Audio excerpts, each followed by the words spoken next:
everybody, it is Steve, your friendly neighborhood lawn gnome. Welcome back to your first 2023 episode of Stats, Trends, and Picks over here on That's Comical. And if you happen to be watching on a Wednesday, happy new comic book day. So, we are definitely in for a very interesting ride in 2023, seeing as how my own personal purchasing statistics were back in 2022, and seeing some of the big surprises in a good and a bad way. A nice little eclectic mix there, if you will. I'm very curious to see what's going to be happening in 2023.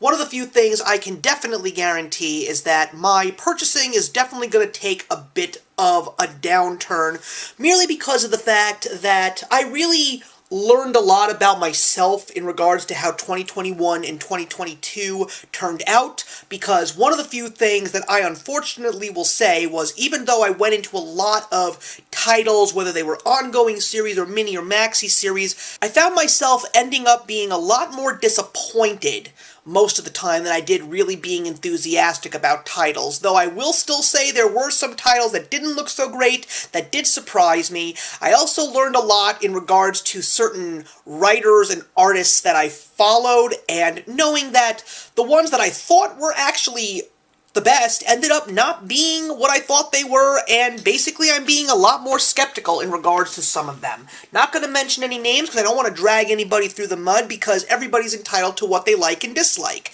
You're all entitled to that. So when we take a look at the numbers for January, and just because of the fact that it's the first month, there's not going to be anything to show on the chart, so you're not going to see a chart today, but we're off to a decent start. 33 comics in total, and once again, DC Comics takes the lead. Now, there are many reasons as to why, but I will definitely say that my reading of DC Comics is going to drop as well this year, because I was not so happy with how Dark Crisis ended up, and there are going to be a lot of titles that I am really not going to be enthusiastic about picking up.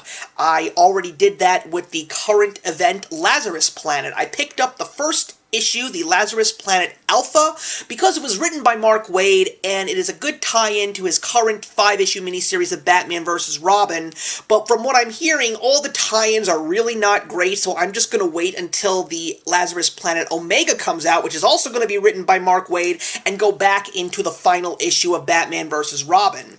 But I will say that that DC did surprise me very recently, because there was a big announcement, along with the fact that Mark Waid is going to be writing a brand new Shazam run. They announced that a brand new Green Lantern run that was supposed to be written by Mariko Tamaki has officially been thrown out, and the writing team that is going to be replacing her team is going to be headed by none other than one of the better writers in DC Comics right now, and that is Jeremy Adams. And there's going to be a backup story series written by Philip Kennedy Johnson. So I enjoyed Philip Kennedy Johnson's run on Action Comics. Not really going to be reading anything forward, but along with him and Jeremy Adams, if you're not reading The Flash, you really, really should. It is so much fun. I'm very excited to see that these two guys are going to be taking the helm on the Green Lantern story. So we'll see what happens, but definitely not going to see any major increases with Marvel Comics, although a lot of people said that Sins of Sinister #1 was really, really good, but I'd like to see what people say about the rest of the tie-ins, because I have been duped way too many times by Marvel, and along with the fact that Donny Cates just jumped ship and is not writing the Hulk or Thor anymore, I dumped those two books as well. But there have been some surprises as well. I'll talk about one of them specifically later on. Image still seems to be consistent, and I'm not really sure what's going to be happening with all the indie conglomerates, because I am not seeing myself buying really much anything from all the other studios. I mean, I'll definitely let you guys know about next month, because next month is a very, very low reading comic book month. As a matter of fact, I think I'm not even hitting the 30 mark. And of course, when we take a look at the percentage, it's actually really funny how the numbers look. But yeah, still DC is at the top, and I'm pretty sure that that is not going to be the case moving forward. Anyway, how did my predictions go in terms of this past month? Well, let's take a look. So, the first book that I predicted for the first week of January to be the best read was supposed to be the penultimate issue of Stillwater, written by Chip Zdarsky over at Image Comics. good read. Really looking forward to the final issue. I was hoping that that was going to come out in February, but it's now not coming out until the first week of March, so I have to wait. So it didn't end up being my favorite pick of the week because one other book that came out that week, which I knew I was going to have fun with, but I didn't know it was going to be that awesome, and that was over at Marvel Comics. It was one of the only few Marvel titles I picked up, and it's the new Peter David Hulk miniseries, Joe Fixit #1. This was awesome. I had such a great time. It was action-packed. It was funny. We had a big surprise with the appearance of Spider-Man. The Kingpin had a great role in this story. I am so excited for issue #2, and I'm really excited to see how much more awesome this story could possibly be, because I loved Peter David's Maestro trilogy, and now we're getting this whole new Hulk story that takes place in the 1990s. This is going to be so much fun. I can feel it. And then the most interesting thing was, for the rest of the month, I ended up predicting correctly. I was so happy about that. So yeah, I went 3 for 4 in January of 2023. Not bad. I gave the second week's top pick to Image Comics' Black Cloak #1 by Kelly Thompson. There are people that are saying that this has the potential to be the next saga, and I had really high hopes thanks to a certain reviewer over here in the comic book community. That's Bill over at Comic Book University. He gave Black Cloak #1 high praise, especially for the price they paid for the amounts of pages that you got. This was cool. I really liked it. It's a fantasy noir story. There's a lot of interesting mystery. There's a lot of intrigue. There's some interesting twists and turns. And I gotta admit, I am extremely excited to continue reading this story. I really hope that Kelly Thompson brings the thunder with the rest of this series. I don't know how long it's going to end up being, but yeah, I'm on board for Black Cloak #1. And if you're Saga fans, I think you're really gonna like this one. For the third week in January of 2023, I gave it to the conclusion of the second story arc of Batman Superman World's Finest over at DC Comics. That, of course, is issue #11, written by Mark Waid. Wow, what a conclusion. What a strong story arc.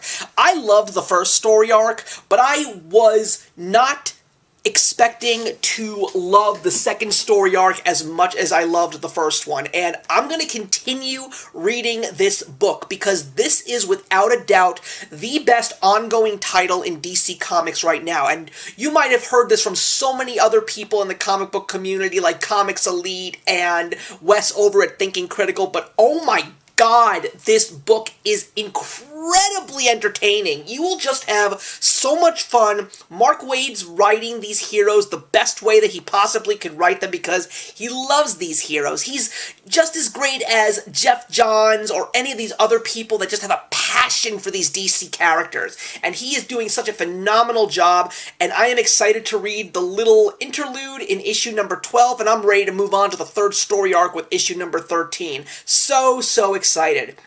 And for the final week in January 2023, I gave it to Kevin Eastman's TMNT, The Last Ronin, The Lost Years #1.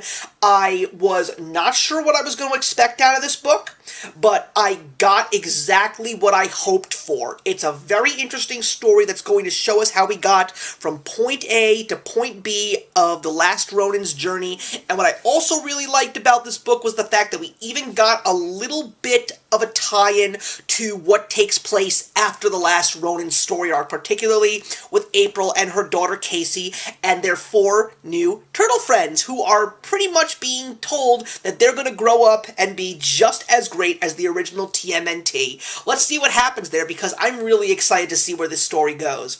So that was January. It was a very strong January. Even though there weren't as many comics like the 60 or the 50 that I used to buy, we're still getting a lot of quality over quantity, at least in my opinion, and that's what I want. So how's February looking? It's going to be a very small month. I mean, the first week of February is going to be funny because I'm only buying 3 books. So One of them is going to end up being a good one, and the other ones, I don't know. But I'm giving the top pick to a brand new series in the first week of February, only because of the fact that it is being written by Peter Tomasi, one of my favorite writers. He wowed me with the Blackest Night chapter of the Green Lantern Corps. He and Dan Jurgens did wonders with Superman, and now we're finally seeing what he can do in the indie circuit thanks to Jeff Johns' label, which is Mad Ghost, and this is over at Image Comics Blood Tree #1. This is a very interesting fantasy noir story. It's basically the story of two cops who are hunting down someone that is murdering angels. Really excited to see what this first issue is all about, and really excited to see what the story is going to be in the long run. Don't know how long this story will last, don't know how many issues it will be, but if it's Peter Tomasi, I am on board. For the second week in February, we went a whole month without this title in January, but it's finally coming back for the second week of February, and that, of course, is over at Marvel Comics, the best title that Marvel has right now, and that is Miracle Man, the Silver Age, issue #4, by Neil Gaiman and art by Mark Buckingham. Brand new piece of this story of the Silver Age. We only got the first 2 issues all those years ago. And now that we finally got the continuation with issue #3, issue #4, I hope it's going to be good. But I'm not going to count out another specific book, and that, of course, is over at Marvel as well, and that is Joe Fixit issue #2 from Peter David. Even though they're 2 completely different books, it's really going to be a battle between these 2. I can feel it. Nice to say that Marvel is basically gunning for the top spot in my world, so we'll see what happens, because these are 2 completely different kinds of stories. I'm looking forward to both of them.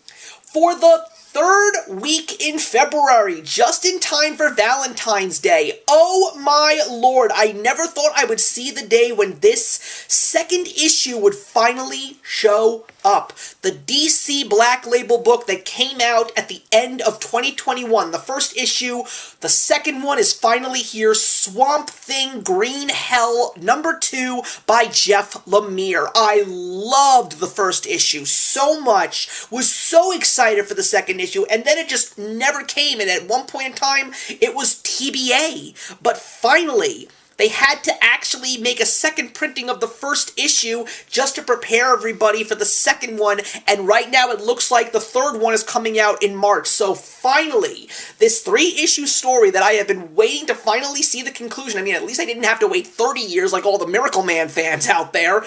But yes, I'm really excited to see where this story goes because of how it ended with the first issue, and we got an older version of John Constantine. Clearly, you know he's in the book because he's on the second cover. So, looking forward to it.